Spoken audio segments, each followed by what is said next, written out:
O Vaticano é o coração do mundo católico, a cidadela da fé, o repositório de segredos e tradições antigas, que são passadas de geração em geração. Muitos desses costumes estão envoltos em um denso nevoeiro de lendas, e alguns deles podem parecer, para o homem moderno, no mínimo, chocantes. Hoje, vamos levantar o véu do mistério e falar sobre um dos mais incríveis, mais delicados e, sem dúvida, dos procedimentos mais controversos na história secular do papado. Você já ouviu falar do ritual de verificação do sexo do recém-eleito Papa? Não, isso não é uma piada nem uma brincadeira, não é uma anedota medieval. Prontos para descobrir os detalhes, entender como e por que isso era feito e se essa tradição realmente existia? Então, acomode-se confortavelmente. Fique conosco, pois ficará ainda mais interessante, com mais intrigas e fatos inesperados, e assim nos transportaremos mentalmente para a Idade Média, a época dos cavaleiros e das belas damas, das cruzadas e da Inquisição. Uma época em que rumores e fofocas, informações não verificadas, se espalhavam mais rápido do que o cavalo mais veloz, mais rápido que a peste, atingindo as mentes e corações das pessoas. E agora imagine, no século IX, como um relâmpago, em meio a um céu claro, surge a lenda de uma mulher de incrível coragem e inteligência, que ousou enganosamente ocupar o cargo mais alto na Igreja Católica, o trono papal. Seu nome é Joana. De acordo com essa história surpreendente, Joana, desde a infância, destacava-se por sua mente afiada e uma incrível sede de conhecimento, sendo excepcionalmente educada, o que era extremamente incomum para uma mulher daquela época. Ela, de forma virtuosa, durante anos, se passou por homem, escondendo sua verdadeira identidade, e graças ao seu intelecto e astúcia, passo a passo, fez uma brilhante carreira eclesiástica, subindo cada vez mais na hierarquia. E alcançou o topo. Tornou-se Papa de Roma. Incrível, mas é um fato se acreditarmos na lenda, é claro. No entanto, seu governo secreto, sua audaciosa fraude durou. Infelizmente, pouco tempo. Apenas 2 curtos anos. A lenda, transmitida de boca em boca, afirma que o engano foi revelado da maneira mais inesperada, mais dramática, e pode-se dizer de maneira trágica. Durante uma das procissões solenes e lutadas, diante da multidão atônita, Joana deu à luz, ali mesmo, na rua, entre os fiéis jubilosos. É difícil imaginar um escândalo maior, um choque maior para a Igreja e os fiéis. Só se pode imaginar o choque que os testemunhas desse evento incrível sentiram. Essa história, transmitida em sussurros e ganhando cada vez mais detalhes vívidos e, por vezes, aterrorizantes, rapidamente se espalhou por todo o mundo cristão. Até hoje, séculos depois, continuam as acaloradas discussões sobre se a papisa Joana foi uma personagem histórica real ou apenas uma invenção engenhosa, um mito astuto criado por detratores, com o objetivo de difamar, desacreditar a Igreja Católica, minar sua autoridade. A maioria dos historiadores modernos, após examinar cuidadosamente todas as fontes disponíveis, tende a acreditar que a história de Joana é afinal um mito, uma lenda bonita, mas falsa. No entanto, seja como for, essa lenda mostrou-se surpreendentemente duradoura, incrivelmente resistente e, o mais impressionante, ela gerou uma das mais estranhas, das tradições mais incomuns e, sem dúvida, das mais delicadas do Vaticano, sobre a qual estamos falando. Para evitar a repetição de tal embaraço, evitar um novo escândalo que poderia causar um dano irreparável à reputação da Igreja, justamente supostamente, porque não há total certeza, foi introduzido um procedimento secreto especial, uma verificação minuciosa do género de cada um, do recém-eleito Papa. Para isso, segundo a lenda, era usada uma cadeira especial, uma cadeira com uma construção incomum. Sedia, stercararia. Só o nome desse objeto soa bastante desagradável e até repulsivo. Na tradução literal do latim, uma cadeira, com um orifício. Ou, para ser completamente preciso e sem rodeios, a cadeira de estrume. Vamos tentar imaginar como essa cerimônia delicada poderia ter ocorrido. Após exaustivas e longas sessões do conclave, depois de longas discussões e votações, os cardeais, finalmente, elegiam o novo Papa.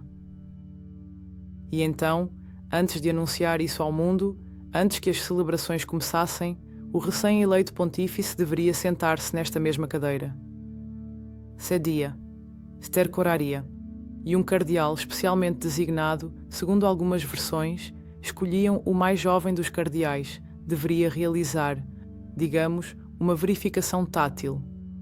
Ele deveria apalpar os genitais do pontífice através de uma abertura no assento desta cadeira para confirmar sua masculinidade. E somente após este procedimento, digamos, incomum e não muito agradável, depois que o cardeal se convencia da identidade de género do eleito, ele anunciava em voz alta para todos ouvirem, mas nobis, nominus, ste, o que, traduzido do latim, significa nosso, eleito, é um homem. E somente após esta declaração solene, somente após esta confirmação peculiar, começavam as celebrações, regozijos e festividades gerais. Por ocasião da eleição do novo chefe da Igreja Católica, o novo representante de Deus na Terra. Parece incrível, fantástico, inverossímil, não é? E claro, essa história imediatamente levanta uma série de perguntas, dúvidas e perplexidades. Em primeiro lugar, quão ético, quão decente e aceitável é submeter o Papa, líder espiritual de milhões de fiéis, a um procedimento? Para dizer o mínimo, humilhante? Isso é um insulto direto à sua dignidade. Em segundo lugar, quão eficaz foi essa verificação? Quão capaz ela era de garantir o resultado? Afinal, com bastante vontade, habilidade e engenhosidade, é possível enganar qualquer um, até mesmo o cardeal mais experiente. E é aqui que começa o mais interessante, o mais enigmático. O fato é que não há provas diretas, irrefutáveis e 100% conclusivas da existência dessa estranha tradição, desse ritual. Não há verificação. Existem apenas evidências indiretas, sugestões vagas. Há menções em algumas crônicas medievais que, no entanto, podem ser interpretadas de várias maneiras. Existem lendas passadas de geração em geração, ganhando, cada vez, mais detalhes. Há, finalmente, aquelas famosas cadeiras com aberturas que são cuidadosamente preservadas nos museus do Vaticano e em um dos museus de Paris. Mas o verdadeiro propósito dessas cadeiras também provoca acalorados debates entre historiadores e pesquisadores. As discussões continuam até hoje. Alguns pesquisadores respeitáveis, especialistas em história medieval e do Vaticano, acreditam que as sédias tercaria eram usadas para outros fins, muito mais prosaicos, sem qualquer relação com a verificação de género.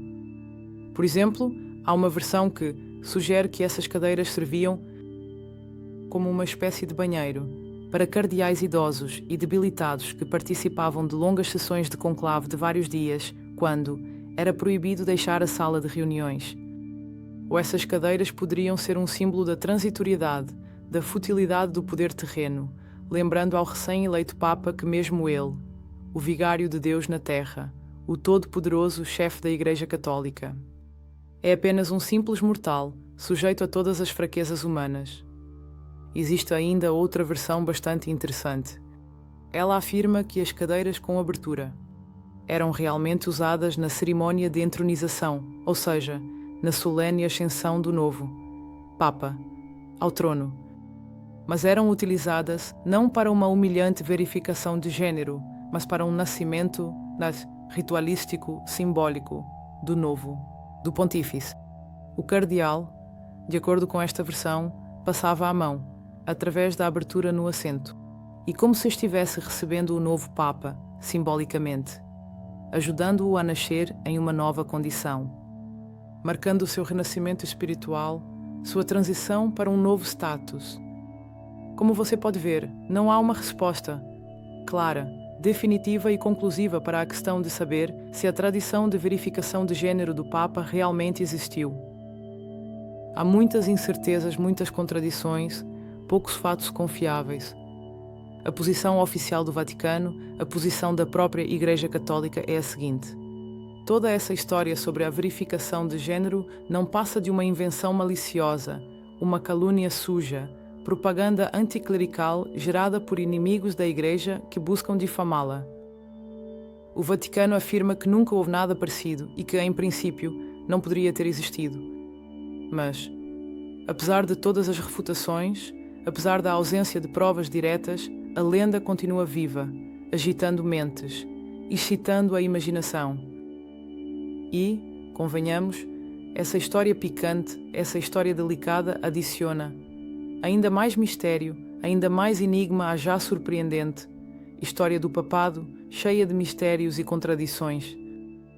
Acreditar ou não nessa lenda cabe a você decidir, a cada um de vocês. De qualquer forma, essa história é um exemplo claro e vívido de como nascem, vivem e sobrevivem. E são transmitidos de geração em geração mitos e lendas, ganhando ao longo do tempo novos, e novos às vezes, completamente fantásticos detalhes.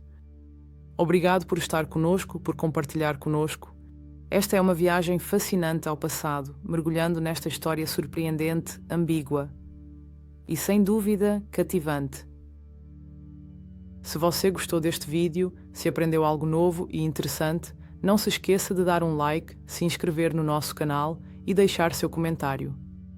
É muito importante e interessante para nós saber a sua opinião. O que você acha?